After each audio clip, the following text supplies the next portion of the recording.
ဆရာကြီးကိုမေးထားတဲ့မေးခွန်းပထမဆုံးမေးခွန်းကသူဘာတန်ဖို့ရှာခိုင်းတာလဲ average တန်ဖို့ ရှာပါရတယ်နော်တို့ကတော့ပြောခဲ့တယ် average ဆိုတာမြန်မာလိုပြောရင်ပြန်မြချင်းနော်ပြန်မြချင်းကိုလိုချင်ရင်စုပေါင်းဒီအရေးရနဲ့စဟုတ်ပြီဒီ3ရက်ကိုတော့ဆရာတော်ဘိုင်းတီထားလို့မရဘူးเนาะဆရာတော်အမှတ်စင်းဒီဥမာဆရာတော်ဘာသာရက်6ခုရှိရင်6နဲ့စာ6နဲ့စာဟုတ်လားဘာသာရက်က3ခုတည်းပဲရှိတယ်ဆိုရင်တော့3နဲ့စာ တို့တဲ့ရလက်ကိုဒီ3နဲ့စာမရလားโอเคအဲ့ဒါလေးကိုဆရာတော်လက်တွေ့တွက်ဖို့ရတဲ့ဆိုဆရာဒီမှာ Excel file လေးကန်နဲ့လောက်ထားတယ်ဒီ Mac ဆိုအမှတ်စင်း file လေးเนาะအဲ့တော့ Excel file လေးကို2ချက် click ပြီးတော့ဖွင့်လိုက်မယ်เนาะပြီးတော့ရင်ဆရာတို့ကဒီမှာကြည့်ရအောင်ဆရာတွက်လောက်ထားတဲ့အစဉ်အရာလေးရှိမယ်ပေါ့เนาะဒီမှာဆရာတို့ကကြည့်အောင်အဲ့တော့ပေါင်းတို့မြောက်စားတွေလုပ်မယ်ဆိုလို့ရှိရင်ဆရာတို့ဒီကိန်းကနန်းတွေကိုဆရာတို့ကပုံသေးထည့်ပေါင်းမလားဒါမှမဟုတ်ဆဲကွက်ချင်းပေါင်းမလားဆဲကွက်ချင်းပေါင်းဒီဘက်မှာ100ဒီဘက်က100လို့ရေးလိုက်တယ်သူတို့နှစ်ခုကိုပေါင်းရှင်ပါတယ်ဟုတ်လားဆိုတော့ပေါင်းတို့မြောက်စား formula တွေတော့သိတယ်နော်ကိန်းစမှာရှိတဲ့ညာဘက်ချမ်းပါဒီမှာအပေါင်းအနှုတ်အမြောက်အစားဒါကထက်ကိန်းဒါကရာခိုင်နှုန်းဟုတ်ပြီနော်အဲ့တော့ဒီမှာပေါင်းရင်ဒီအပေါင်းလေးနှိပ်နှုတ်ချင်းအနှုတ်လေးနှိပ်မြောက်ချင်းဒါလေးနှိပ်စားချင်းဒါလေးနှိပ် keyboard ရဲ့ညာဘက် number keypad တွေရဲ့အပေါ်မှာရှိပါတယ်ကဲအဲ့တော့ဆရာတို့ကသူနဲ့ပေါင်းရင်လည်းဆိုဒီနားလေးမှာအဖြေလိုချင်တဲ့နေရာကိုပါလိမ့်ချလိုက်ချ100ပြီးတော့ရင်အပေါင်း100ဒီလိုပေါင်းလို့ရတယ်အဖြေဘယ်လောက်ထွက်တာတော့200လောလောဆယ်တော့မမှန်ဘူးလားမှန်တယ်ရှင်ဒါပေမဲ့ဒီနေရာမှာဒီ circuit မှာကိန်းကနန်းတစ်ခုပြောင်းလိုက်မယ်900လို့ပြောင်းလိုက်ရင်မှန်သေးလားမှန်ပါရှင်မမှန်တော့ဘူးတဲ့เนาะဒီနားလေးမှာဆရာ1000လို့ပြောင်းလိုက်မယ်ဆိုလည်းပဲလိုက်ပြီးတော့ပြောင်းပေးလားပြောင်းပေးဦးရှင်ဒါကြောင့်မလို့ဆရာတို့အိမ်ဆဲမှာပေါင်းလို့မြောက်စားကြီးတွက်ထက်ကကိန်းတွေကိုလိုအပ်မှထက်တွက်မလိုအပ်ရင်ဆရာတို့ကထက်တွက်เสียမလိုဘူးအဓိကဦးစားပေးဒီ circuit ချင်းပေါင်းပါမယ်ရလားဒါဆိုပြန်ပေါင်းကြဆိုညီမချင်းလေးခံလိုက်မယ်1000ဆိုတဲ့ circuit ရဲ့အပေါင်း900ဆိုတဲ့ circuit ရဲ့အန်တာခါလိုက်မယ်ဒါဆိုဘယ်လောက်ရတော့900ဒီအကြောင်းနောက်တစ်ချိန်မှာဆရာတို့အစင်းစရာလေးမှားသွားလို့ update ပြင်ညင်ပါတယ်ဒီနေရာမှာ900မဟုတ်ဘူး1000လို့ပြောင်းလိုက်မယ်ဒါဆိုသူကသူလိုက်ပြီးတော့ပေါင်းလားမပေါင်းလားပေါင်းရှင်အေးဟုတ်ပြီဒါဆိုဆရာတို့ကအဲ့လိုလုပ်ရမှာရလားဒါတကူကဒီနေရာမှာ1000လို့ရေးလိုက်မယ်ဒီနားမှာ900ဆရာတို့ကနှုတ်ချင်ပါတယ်ဒီနားမှာအဖြေထွက်ချင်တဲ့နေရာကို select မှတ်ဟာလေးခံတော့ဟုတ်ပြီဆရာကိန်းတွေမတွက်တော့ပါဘူး1000ဆိုတဲ့ circuit ထဲကနေ900ဆိုတဲ့ circuit ကိုချလိုက်အဲ့ဒါကဘယ်လောက်ထွက်တာတော့โอเคဒီနေရာမှာ200လို့ရေးလိုက်ရင်အဖြေဒီပြောင်းလားမပြောင်းလားပြောင်းရှင်โอเคအဲ့လိုဆရာတို့ auto ပြောင်းနေဖို့ရအတွက်ဆိုရင်ကိန်းတွေထက်တော့မလား circuit ချင်းထက်တော့circuit ချင်းထက်တော့မှာဒီကတော့ circuit ချင်းပေါင်းတို့မြောက်စားတွေလောက်ရမယ်လို့နားလည်ရမယ်နော်ဒါဆိုအပေါင်းလဲတည်သွားပြီအနှုတ်လဲတည်သွားပြီအမြင့်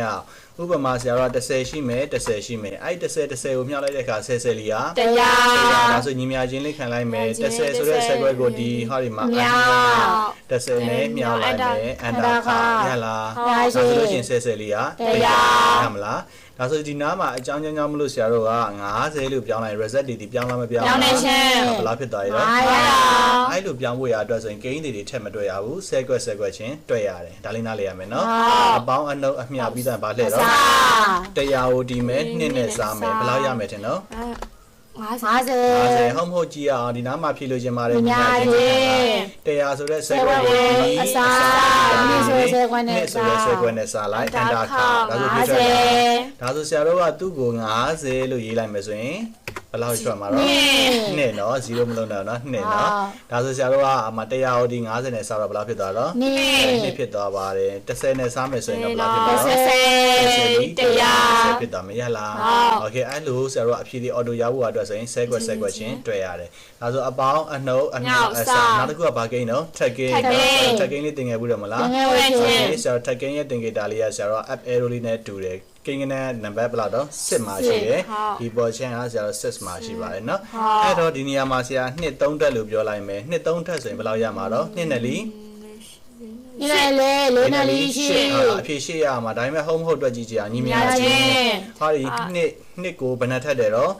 3ထက်အဲ့ထက်လေးရကြ keyboard က8 key ရဲ့ကနေ6ရဲ့နဲ့ရမယ်ဒီလိုမြောက်ကွလေးပေါ်လာရင်ဒါမှန်တယ်တဲ့နော်နှစ်ဘယ်နှထက်တယ်တော့3ထက်ဟုတ်ပြီအန်တာလေးခါဒါဆို2 3ထက်ဆို2နဲ့လီနှစ်4တက်ဆိုရင်ဘယ်လောက်ဖြစ်သွားမှာတော့16နှစ်နဲ့4 4နဲ့4 8နဲ့4 16မှန်ရဲ့လားဟုတ်ပြီအဲ့ဆိုနောက်တစ်ခုကရာခိုင်နှုန်းတွက်တဲ့ခါမှာဥပမာညီမလေးတို့က1000တန်တဲ့ပစ္စည်းတစ်ခုကိုသွားဝယ်မယ်ရလားအဲ့တော့10% short ပေးမယ်ဘယ်လောက် short ပေးမှာတော့10% short ပေးမှာရာခိုင်နှုန်းကိုshiki နဲ့ fine နဲ့ရေးရတယ်အန်တာခါအဲ့လိုဆရာတို့က10% short ရင်ဘယ်လောက်လျော့သွားလဲသိကျင်တယ်ဆိုလို့ရှိရင်ညီမချင်းလေးခံ ပစ္စည်းတန်ဖိုးကိုတီးရတယ်ဟုတ်ပြီနော်ပစ္စည်းတန်ဖိုးကိုတီးပြီးသွားရင်အမြတ်ရှော့ပြီးတဲ့ရခိုင်နှုန်းနဲ့အန်ဒါခါဒါဆိုဆရာတို့ဘယ်လောက်ရော့မှာတော့100တက်တာမယ်1000တန်တဲ့ပစ္စည်းဆိုရင်နော်ဥပမာဆရာတို့1000တန်တဲ့ပစ္စည်းအဲ့ဒါကို10% ရှော့ရဆိုတို့ဘယ်လောက်တက်တာလဲ1000တက်တာတယ်ရလားအကယ်၍ဆရာတို့က15ရခိုင်နှုန်းရှော့ပြီးရဆိုလို့ရှိရင်တော့ဘယ်လောက်တက်တာတော့1500တက်တာမယ်ဒီလိုမျိုးဒါဆိုဆရာတို့ကဒီ1500ဒီပေးရမယ့်တန်ဖိုးလားဆရာတို့ရော့သွားတဲ့တန်ဖိုးပေးရမယ့်တန်ဖိုးမဟုတ်ဘူးရော့သွားတဲ့တန်ဖိုးအကယ်ကိုကပေးရမယ့်တန်ဖိုးကိုသိချင်တယ်ဆိုလို့ရှိရင်ဒီဘက်နားမှာအဖြစ်လို့ချင်းညီမချင်းလေးခံလိုက်မယ်မူလတန်ဖိုးကဘယ်လောက်ရှိအောင်တတာအနှုတ်ဆရာတို့ရှော့ပြီးလိုက်တဲ့ဥစ္စာက1500အန်ဒါခါဒါဆိုဆရာပေးရမှာ8500ပေးရမှာရလားဒါဆိုဒီအခြေခံလေးတော့နားလည်လားနားလည်ရှင်ဒါဆိုခုနကမေးထားတဲ့တန်ဖိုးလေးတွားရရအဲ့ဟာလေးမပြောခင်မှာဒီမှာ total ကိုလိုချင်တယ်ဆိုလို့ရှိရင်တဲ့မြန်မာရဲ့အင်္ဂလိပ်ရဲ့တင်ချာဒီ3ခုဘာလို့ပြပါလဲပေါင်းပေးရမှာပေါင်းပေးပါဆိုတော့ဆရာတို့ညီမြချင်းဒီ3ခုကိုဆရာတို့ပေါင်းချင်တယ်ဆိုရင်အဖြေထွက်ချင်တဲ့နေရာကိုညီမြချင်းလေးခံလိုက်မယ်ရလားပြီးတော့ရင်100ဆိုတဲ့ဆဲခွက်ရဲ့တနည်းစုစုရဲ့မြန်မာစာအမှတ်ရဲ့အပါဒီစုစုရဲ့အင်္ဂလိပ်စာအမှတ်ရဲ့အပါစုစုရဲ့တင်ချာအမှတ်ရဲ့ပေါင်းလိုက်မယ်နောက်ထပ်ပေါင်းစရာရှိသေးလားရှိပါပါအန်ဒါခါဒါဆိုအဖြေမထွက်ဘူးလားအေးဒါဆိုအဖြေထွက်သွားပြီဟဲ့လားဒီလိုအဖြေထွက်သွားပြီမှန်တယ်ဟေ့ဆိုနောက်ဟာတွေကိုဘာနဲ့ဆွဲချအော်တိုဖေးနဲ့ဆွဲချဟုတ်ပြီနော်အော်တိုဖေးနဲ့ဆွဲချမြင်အောင်လားမှန်ရှင်အဲ့အော်တိုဖေးကိုဆရာတို့အမြန်ဆုံးနည်းလမ်းနဲ့သွားခြင်းနဲ့ဆိုရင်တဲ့ညီမလေးတို့ကဒီကိုတစ်ချက်နှိပ်အော်တိုဖေးဆိုတာဒီအပေါင်းဆရာတို့ကအကြီးမဟုတ်ဘူးအပေါင်းဖြူအောင်လည်းမဟုတ်အောက်ကဆရာမဲရည်နော်ဒီကိုတဲ့ double click ဘယ်နှချက်နှိပ်လိုက်နှစ်ချက်နှိပ်လိုက်ကျန်တာတွေအော်တိုဖြစ်မသွားဘူးလားဖြစ်ပါရှင်အဲ့လိုလဲတွက်လို့ရတယ်ဟုတ်ပြီနော်ဒါအော်တိုဖေးရလားအဲ့လိုတွက်တဲ့အခါမှာဆိုရင်ညီမလေးတို့ဂိမ်းတွေထွက်တက်တာလားဆဲကွက်ချင်းထွက်တက်တာလားဒါကြောင့်မလို့ဒီနေရာမှာဆရာတို့60ခွန်စာ100လို့ပြောင်းလိုက်မယ်ဆိုလို့ရှိရင်သူဒီ result ကဘယ်လောက်ဖြစ်သွားလဲ300ဒီကပြောင်းသွားလားပြောင်းသွားပါရှင်သူ့ကို60ခွန်ပြန်ပြောင်းလိုက်မယ်ဆိုရင်တော့ပြောင်းသွားလားပြောင်းပါရဲ့ပြောင်းသွားပြီဒါဆိုရလားဟုတ်ရှင်โอเคဟုတ်ပြီအဲ့ဒါကဆရာတို့ကဒီလိုပုံစံမျိုးရိုးရိုးလေးပေါင်းခိုင်းလိုက်တာတကယ်တော့သူ့ထက်ပိုပြီးကောင်းတဲ့နည်းလမ်းတစ်ခုရှိတယ်အော်တိုဆန်ပေါင်းတာတော့အော်တိုဆန်နဲ့ပေါင်းတယ် web formula လို့ရေးထားတယ်တကယ်ဆိုဆရာတို့ဒီကောင်လေးကိုဘာနဲ့ပေါင်းခိုင်းလို့ရတော့အော်တိုဆန်ဆိုပြီးတော့ဆရာတို့ကအပြည့်စုံရေးလိုက်မယ် auto sun ဆိုတဲ့ formula လေးပေါင်းကြည့်ကြရအောင်ဒါဆို auto sun လေးနဲ့ပေါင်းကြည့်နေဆိုညီမချင်းတွေပါလို့ဆရာမလို့ရှင်လို့တော့ဒီမှာကြည့်ကြအောင် auto sun က home tab ထဲက editing ထဲက editing ကရုထဲကဒီမှာ auto sun တွေ့လားတွေ့ရှင်တက်လေးနှိပ်လိုက်မရဘူးလားတွေ့ရှင်ဒါပေမဲ့သူ selection ဝင်သွားတာဒီ100ရဲ့60ခွန်ရဲ့100ရဲ့ဒီက total ကြီးပါမနေဘူးလားတွေ့ရှင်ဒီ total ကြီးဆိုင်နေလားဆိုင်ပါရှင်ဆိုင်တော့သူပေါင်းပေးရမှာဒီစုစုရဲ့မြန်မာအင်္ဂလိပ်တင်ချာဒီ3ခုကိုလိုချင်တာပါလို့ဆရာ selection လေးပေးလိုက်နော်ဒီကမလေးခါဒါပဲရလားအဲဆိုဘူဘူရဲ့အမှတ်စင်းကိုလိုချင်ပါလဲဆိုရင်ဗာလေးနှိပ်အော်တိုဆန်နဲ့ဒီ total ထိပါလေရမရဘူးဘူရဲ့မြန်မာအင်္ဂလိပ်တင်ချာဒီ3ပါသားပဲပေါင်းချင်တာပါအဲ့ဒါကအဖြေဒီဟာနဲ့တူလားမတူလားတူရမှာမှန်တယ်နော်အဲဆိုနောက်ဟာတွေကအဲ့လိုပုံစံနဲ့ပဲတက်သွားရုံပဲတို့ကမြန်သွားခြင်းလို့သူ့ကို auto fill လေးဆွဲလိုက်မယ်ဒီလိုဆွဲလို့ရတယ်ဒါမှမဟုတ်ကလေး2ချက်နှိပ်လိုက်မယ်ရလား selection လေးပြောကလေး2ချက်နှိပ်လိုက်မယ်ကျန်တာတွေတွက်သွားလားတွက်သွားရှင်တွက်သွားပြီဒါဆိုနားလည်ပြီနော်ဒါဆိုဆရာတို့ကဒီမှာလာပြီဆရာတို့ average ဆိုတာမြန်မာလိုပြောရင်ဘာချင်းတော့ပြန်မြချင်းရလားပြန်မြချင်းကိုလိုချင်ပါလဲဆိုရင်စုစုပေါင်းကိုဒီနဲ့စာရလားပြန်မြချင်းရမှာပဲเนาะအဲဒါဆိုဆရာတို့ကဒီမှာမေးခွန်းလေးရှိရဒီမေးခွန်းလေးရဲ့အဓိပ္ပာယ်က total ကိုဒီ3နဲ့စာတကယ်တော့3နဲ့စာဆိုတာဘာသာရက်ကဘာဘယ်နှခုရှိလဲဒီမှာကြည့်ကြအောင်တစ်ဘာသာနှစ်ဘာသာသုံးဘာသာဒီ3ဘာသာပဲရှိလို့3နဲ့စာတာအကယ်၍များမြန်မာအင်္ဂလိပ်တင်ချာပထဝီတမိုင်းဘောဂဒါမှမဟုတ်ဓာတုယူပဇီဝဒီလိုဆိုလို့ရှိရင်ဘာသာရပ်ဘယ်နှခုဖြစ်သွားမှာ6ခုဖြစ်ရင်တော့သူတို့ရတဲ့ total ကိုဒီ6နဲ့စာရမှာအခုကျတော့ဆရာတို့ကaverage ကိုလိုချင်တဲ့ဆိုရင်ဒီစုစုပေါင်းဆိုတာဒီနှစ်ခုရဲ့တစ်ခုကိုဆရာတို့တီးလိုက်ရင်ရပြီနော်ဟုတ်ညီမချင်းလေးခံလိုက်မယ်ညီမချင်း total ကိုဒီဟော total ဆိုတာဒီ290ခွန်ပြောဟုတ်တယ်မလားအစားကဒီချမ်းကမြင်ဆောင်လေးကအစားဟုတ်ပြီနော်ဘာနဲ့စားမှာတော့3နဲ့စား total အရေးအတွက်နဲ့စားအရေးအတွက်ဆိုတော့သူကဘာသာရပ်ဘယ်နှခုဖြစ်ရတော့3ခုမြန်မာအင်္ဂလိပ်တင်ချာဒီ3ခုမို့လို့3နဲ့စားပါရလားအန်တာလေးခောက်လိုက်မယ်ဒါဆိုဆရာတို့69တဲ့နော်ဟုတ်ပြီနောက်တစ်ခုလည်းဒီလိုလေးတွက်ကြည့်မယ်ညီမချင်းလေးခံ လိုက်မယ်တိုတယ်ဆိုတာဒီမှာတိုတယ်အမှတ်ကဘယ်လောက်ရတော့116ကိုဒီအစာဟုတ်ပြီဘာနဲ့စားတော့3နဲ့စားသူက3ပါသားပဲရှိလို့3နဲ့စားအန်တာခေါဒါပဲဟုတ်တယ်မလားဒီတစ်ခုရရင်ကျန်တာကဘာနဲ့ဆွဲချအော်တိုဖေးလေးနဲ့ဆွဲချလိုက်နှစ်ချက်ကလေးလိုက်တာနော်စားလို့မပြတ်တာဒီဘာတွေထွက်လာမှာဟုတ်ပြီနော်ကဲဒသမတွေထွက်လာတော့ထားလိုက်တော့နော်ဟုတ်ပြီဆရာတို့ဒီတစ်ခါကြာရင်စုစုပေါင်းဒီအရေးအတွက်နဲ့စားဆိုတာမလုပ်တော့ပဲနဲ့ဘာနဲ့တွက်ကြည့်မှာတော့ formula နဲ့တွက်ကြည့်ကြည့်အောင် average formula မရှိဘူးလားဆရာတို့ကဒီနေရာမှာညီမချင်းတွေဘာတွေခန်းစရာ မလိုတော့ဘူး average formula ကဒီမှာ content ထဲက additive ရဲ့ auto sum ရဲ့ drop down arrow လေးကိုနှိပ် average ဆိုဒီ selection ဝင်လာလောက်ဆရာ update လုပ်မှာဟုတ်လားမဟုတ်ဘူးဆရာတို့ကစုစုရဲ့ပြန်မြခြင်းအမှတ်ကိုလိုချင်တယ်ဆိုရင်စုစုရဲ့မြန်မာအင်္ဂလိပ်သင်ချာဒီ3ဘာသာရဲ့ဘာအမှတ်တော့ပြန်မြအမှတ်လို့ပြောလိုက်တယ်ပြီးတော့ရင်အန်တာခါအဖြစ်တူလားမတူလားတူရမှာပဲเนาะဆရာတို့ကမှန်လို့မလို့တူတာเนาะဟုတ်ကဲနောက်တစ်ခုတွက်ကြည့်ကြည့်အောင် auto sum ရဲ့ average ကိုယူလိုက်မယ်ဘယ်သူရဲ့ average လဲဆိုဘိုဘိုရဲ့ average တနည်းအားဖြင့်ဘိုဘိုကမြန်မာအင်္ဂလိပ်သင်ချာ3ဘာသာဖြည့်ထားပါတယ်အဲ့3ဘာသာရဲ့ဘာအမှတ်တော့ပြန်မြအမှတ်လို့ပြောရလားအန်တာလေးခေါက်လိုက်မယ်82ဒီရှိရဲ့တွက်ပုံတွက်နည်းနဲ့အခုတွက်ပုံတွက်နည်းနဲ့တူလားမတူလား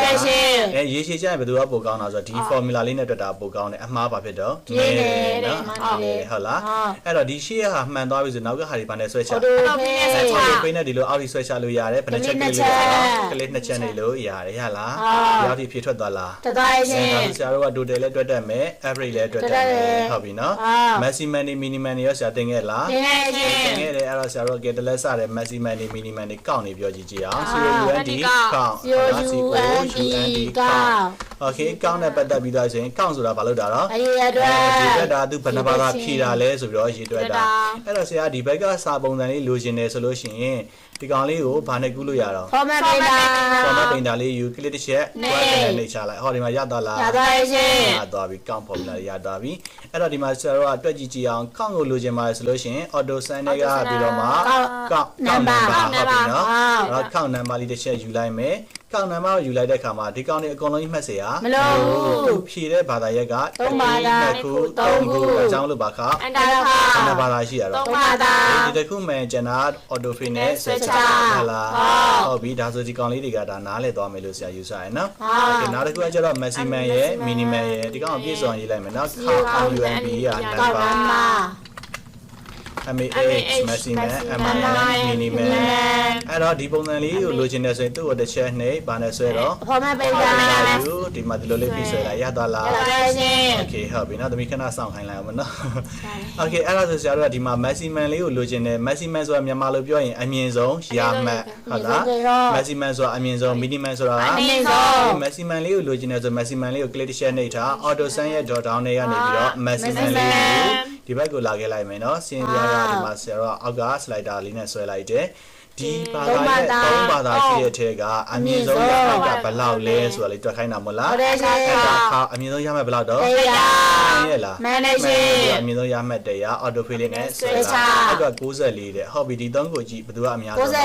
94အများဆုံးဒါဆိုရပြီ minimum ရှာရရအောင် minimum ကိုလိုချင်တယ်ဆို auto sum နဲ့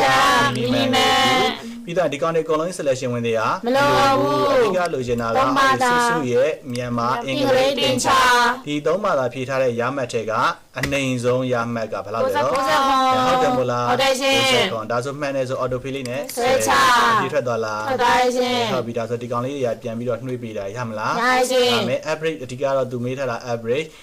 ကိုလိုချင်တယ် average ဆိုတာမြန်မာလိုပြောရင်ဘာလဲတော့ပြန်မျှခြင်းနော်အဲ့တော့ပြန်မျှခြင်းလို့ခေါ်ပါတယ်မြန်မာလိုပြောရင်ပြန်မျှခြင်းအဲ့တော့ပြန်မျှခြင်းကိုလိုချင်တယ်ဆိုရင်စုစုပေါင်းဒီအရေးအတွက်နဲ့စားလားနောက်မေးခွန်းတစ်ခုကဆရာတို့ဗာလေးမေးထားလဲဆိုတဲ့ခါကျတော့ sort by multiple criteria sort ဆိုတာဆရာတို့ကစီတာဟုတ်ပြီနော် multiple ဆိုတာတစ်ခုမကဘူးစီမှာ criteria ဆိုတာကဆရာတို့ဒီစင်းရားတွေကိုကြည့်ပြီးတော့မှအခြေအနေတွေကိုကြည့်ပြီးတော့မှဆရာတို့ကတစ်ခုမကဘာလို့မှာတော့စီမှာနော်အဲ့ဒါလေးကဆရာတို့က ကဒီမှာ level လေးတွေခေါ်ပြီးတော့စီသွားတာရလား ဟုတ် သူ့ကိုသွားမယ်ဆိုရင်နဲ့ဆရာတော်က data တွေက soft filter တွေက soft တယ်နော် soft filter တွေ ဟုတ် soft ပြီအဲ့ဒါဆိုဆရာတော်သွားကြရအောင်နော် ဟုတ်တယ် ကဆရာတော်ကဒီမှာ soft and filter တွေက soft ဆရာတော်က custom soft ဆိုတာလေးနဲ့ custom attitude soft ပဲရလား ဟုတ် ဒီ custom soft လေးနှိပ်လိုက်ရင်ဒီလေးမပေါ်ဘူးလား ပေါ်လာရှင် ဟုတ်ပြီဒီမှာ add level တွေပါခေါ်လို့ရတဲ့ဥစ္စာလေးပေါ်တယ်သူပြောသလိုမျိုး data tab ကိုသွား data tab ကဆရာတော်ဒီမှာ soft and filter တွေက soft ဒီဘောက်ပဲပေါ်တာပဲဟုတ်တယ်မလား okay custom soft နဲ့ attitude ပဲရလားဟုတ်ပြီနော်ကဲဟုတ်ပြီဒီစင်းစရာမှာဆိုလည်းရှင်ဒီမှာចောင်းသားတွေရှိမယ်ចောင်းသားမှာဆရာယောက်ျားလေးမိန်းကလေးတွေမခွဲထားဘူးလား တိုင်းရှင် မြို့နယ်တွေမခွဲထားဘူး ခွဲထားရှင် ခွဲထားတယ်ဟုတ်ပြီနော်အဲ့လိုခွဲထားတဲ့ခါကျရင်ဆရာဒီလိုလုပ်လိုက်မယ်ဆရာကမိန်းကလေးကြီးပဲလိုချင်တယ်ဘာကြီးပဲတော့ မိန်းကလေးကြီးပဲ လိုချင်ပါတယ်ဆိုလို့ရှိရင်ဆရာတို့ကမိန်းကလေးတွေကြီးပဲညီကြီးနေအောင်မစီရဘူးလား စီရရင် ပြီးသွားရင်မုံရွာဆိုရင်မုံရွာကြီးပဲစီပေးလို့ပြောမယ်လောလောဆယ်ဆရာကဒီလိုလုပ်လိုက်မယ်ကွာဒီမှာ main ကလေးဆိုရင် main ကလေးကြီးပဲစီကျင်တယ်ဆိုတော့ဆရာဒီမှာ home tab ထဲကိုသွားလိုက်မယ် sort and filter တွေကနေပြီးတော့မှဆရာရိုးရိုးလေးပဲ A to Z လို့ပြောလိုက်မယ်ရလား ရရှင် ဒါဆိုဘယ်သူတွေအထိတ်တက်သွားတော့ F female ဖီမေး ဘယ်သူတွေအထိတ်တက်သွားတော့ ဖီမေး female ဆိုဘယ်သူတွေကြီးပဲတော့ မိန်းကလေးလေးကြီးပဲ အေးကြီးပဲဆရာယောက်ျားလေးလားရောသေးလား ရောရှင် ဒီမှာဘာကြီးပဲတော့ ယောက်ျားလေး ယောက်ျားလေးကြီးပဲရလားဒါပေမဲ့ရောနှောနေတာဒီမှာမုံရွာဒီမှာမုံရွာပြောချင်တာဆရာတော့မုံရွာတွေကအပေါ်လဲပါတယ် အောက်လဲပါတယ် ဟုတ်ပြီနော်အဲ့လိုမျိုးဖြစ်နေတာဆရာမကြိုက်ဘူး female လည်းဖြစ်ကြမယ်ဘာကြီးပဲလည်းဖြစ်ရမှာတော့ မုံရွာလေးပြရမယ် ရလား okay အဲ့လိုမျိုးဆရာကစီကျင်တာအချင်းနေဘယ်နှရက်ရှိသွားပြီတော့ နေရ 2ရက်ရှိသွားပြီဆရာကနဦးဆုံးစီကျင်တာကမြန်မာလူကြီးလိုက်မယ် main ကလေးဆိုရင် main ကလေးကြီးပဲလိုချင်တယ်ရလား main ကလေးကိုပထမဆုံးလိုချင်တယ်နောက်တစ်ခု ဟုတ်လား ပထမဆုံးကကြတော့ဘာလို့စီကျင်တာတော့ main ကလေးကိုစီကျင်တယ်ပထမအဆင့်ကနော် ဟုတ် အဲ့တော့သူ့ကိုကိုယ်ပြပြတာနေလို့ရေးလိုက်မယ်နော်နောက်တစ်ခုကဒုတိယအနေနဲ့ကဘာစီကျင်တယ်လဲဆိုတော့ကကြတော့တဲ့ဒုတိယနော် sorry ဒုတိယက ဒုတိယကဘာကိုစီကျင်တာတော့လိပ်စာဟုတ်လားလိပ်စာကဆရာတို့ကဘာဆိုရင်ဘာကြီးပဲတော့မုံရွာဆိုမုံရွာကြီးပဲဖြစ်ချင်တယ်ရလားမုံရွာဆိုမုံရွာကြီးပဲဖြစ်ချင်တယ်လို့လူမျိုးဆရာတို့ကပြောချင်တယ်နောက်တတိယဆရာလိုချင်သေးတယ်တတိယကဘယ်လိုစီကျင်လဲလို့မေးလို့ရှိရင်အမှတ်စင်းရင် အမတ် total လို့ခေါ်ရပါတော့ အမှတ်စင်းရင် ဟုတ်ပြီနော်ဆရာတို့က total အမှတ်ကိုပါလို့ရှင်းတာတော့စီကျင်တယ်အဲ့တော့ total အမှတ်ကိုမှဆရာဘယ်လိုစီကျင်လဲဆိုလို့ရှိရင်တော့အမှတ်များတဲ့သူကိုအပေါ်ကစီကျင်တယ် ဟုတ်များတဲ့သူ အမှတ်များတဲ့သူ အပေါ် ကလို့စီကျင်တယ်ရလား ဟုတ်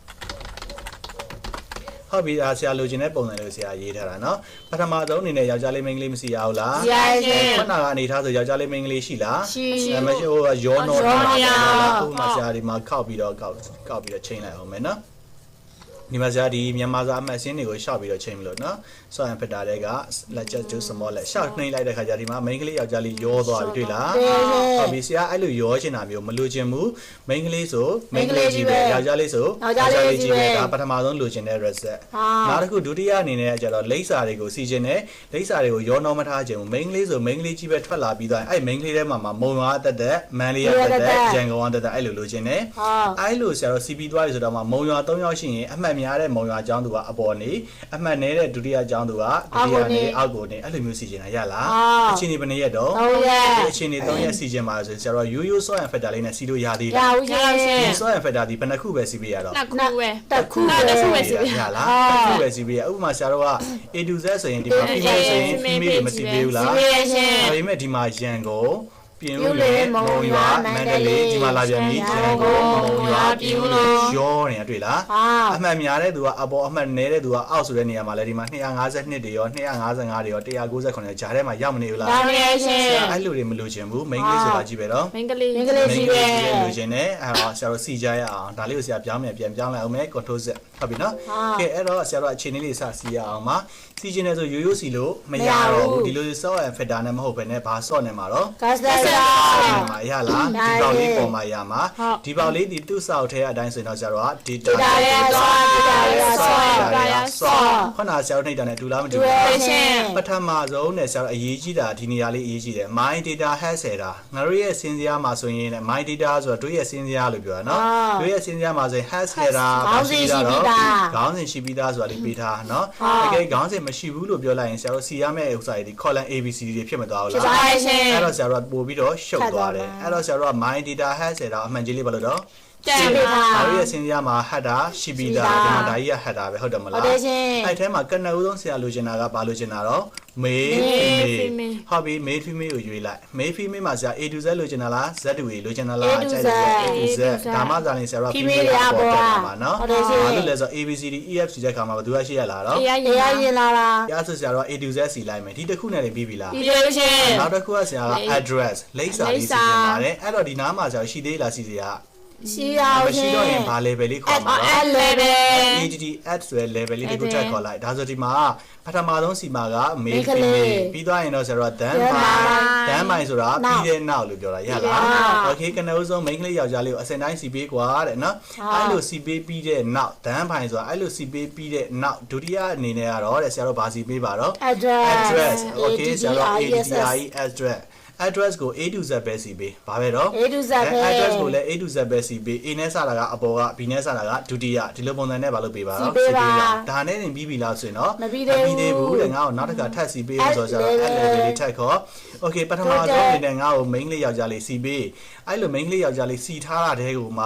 ှလိပ်စာလေးတွေကိုညီးနေအောင်မလုပ်ပေးတော့စီပေးလိပ်စာညီးနေအောင်ဆိုတာက A နဲ့စတဲ့လိပ်စာတွေကိုအပေါ်ထားပေး B နဲ့စတာတွေကိုအောက်ထားပေးအဲ့လိုစီပေးနောက်တစ်ခုနော်နောက်တစ်ခုအနေနဲ့တော့ဆရာကိုတဲ့ငါတို့ကိုတဲ့ total လေးစီပေးဗာလေးစီပေးတော့ total အမှတ်များတဲ့ကျောင်းသားကိုအပေါ်ထားပြီးအမှတ်နည်းတဲ့ကျောင်းသားကိုအောက်ကထားပြီးဘယ်လိုစီမလဲဆိုတော့ let's just do small let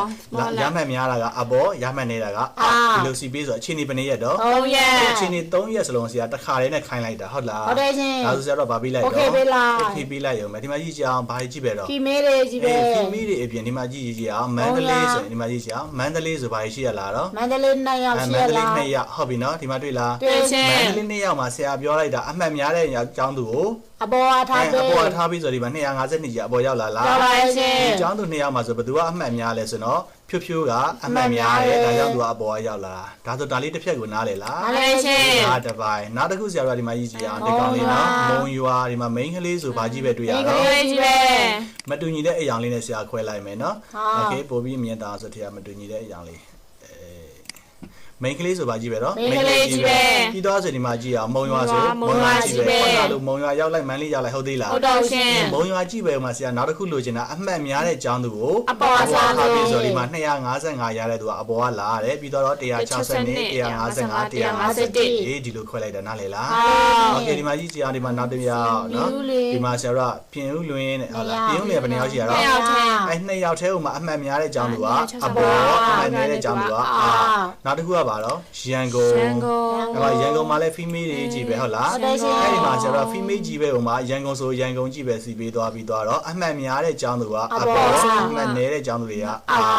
ထို့အတူပဲယောက်ျားလေးလည်းအတူတူပဲเนาะဒီမှာယောက်ျားလေးတွေမစီသွားဘူးလားစီသွားရဲ့ရှင်ယောက်ျားလေးဘယ်နှယောက်ရှိရတော့မန်းလေး3ယောက်ရှိရတော့3ယောက်ဒါလေးမြင်တာလို့လာမယ်မန်းလေး3ယောက်ဒါပေမဲ့အဲ့မန်းလေး3ယောက်ကိုမှအမှတ်များတဲ့ကျောင်းသားကအပေါ်အမှတ်နည်းတဲ့ကျောင်းသားကဒုတိယသူ့ထက်နေတာကတတိယလို့သွားမယ်ရလားဒါဆိုဒီမှာမုံရွာဆိုမုံရွာကြည့်ပဲမုံရွာမှာ4ယောက်ရှိတယ်အမှတ်များတဲ့ကျောင်းသားကအပေါ်နဲ့ကျောင်းသားကဒုတိယဒီမှာဆရာတော်ကဒီလိုမျိုးလေးစီသွားတာကြီးစင်ခဲ့လိုက်စီမသွားဘူးလားစီသွားရဲ့ရှင်အမှတ်အများဆုံးကျောင်းသားအပေါ်ကတဖြည်းဖြည်းချင်းဘာဖြစ်သွားတော့နေသွားတယ်โอเคအဲ့တော့ဆရာလုံးဆောင်ချက်ကဘယ်နှချက်လုပ်လိုက်တာဆို3ချက်လုပ်လိုက်တယ်တဲ့နော်ဆရာဒီကာလာလေးပြန်ဖြုတ်လိုက်မလို့နော်လုံးဆောင်ချက်ကအဓိကအနေနဲ့ဆရာ3ချက်လုပ်လိုက်ပါတယ်ဆရာပထမဆုံးစီလိုက်တာကမေးဖိမေးမစီဘူးလားစီရရှင်ဒုတိယအနေနဲ့ကဘာထက်စီရတော့ address နောက်ဆုံးဆင်းက total ဒီ3ကိုဆရာဘာလုပ်ပြလိုက်တာတော့စီပေးလိုက်တာကနဦးဆုံး main လေးယောက်ျားလေးကိုညီးနေအောင်စီပေးလို့ပဲတော့ညီးနေအောင်စီပေးတယ်ဒုတိယအနေနဲ့ address main လေးကြီးပဲဖြစ်ရင်တောင်မှဆရာတို့က man လေးဆိုရင် man လေးကြီးပဲမုံရွာဆိုမုံရွာကြီးပဲအဲ့ဒီလိုဆရာတို့မုံရွာဆိုမုံရွာကြီးပဲဟိုမှာအမှတ်များတဲ့ကျောင်းသူတွေကိုအပေါ်ထားအမှတ်နည်းတဲ့ကျောင်းသူတွေကိုအောက်ကထားဒါဆိုအစစ်မနဲ့စစ်နော်3ဆင့်အဲ့လို3ဆင့်ကိုတစ်ပြိုင်တည်းထက်လုပ်ဖို့ရတဲ့ဆိုရင်ရိုးရိုးဆော့ရန်ဖက်တာနဲ့မရဘူးဘာနဲ့မှာတော့ custom ဆော့ရတာပါရလား ဒါရှိဒါဆိုဒီလိုစီတာလေးနားလဲလားနားလဲရှင်နားလဲမယ်နော်ဒါဆိုရင်ညာလေးတို့နားလဲဆိုရင်ရပါပြီဒီမှာဆရာစီလိုက်တာပထမဆုံးစီတာကယောက်ျားလေး main ကလေးနော်ဒါကယောက်ျားလေး main ကလေးအဲ့တော့ယောက်ျားလေး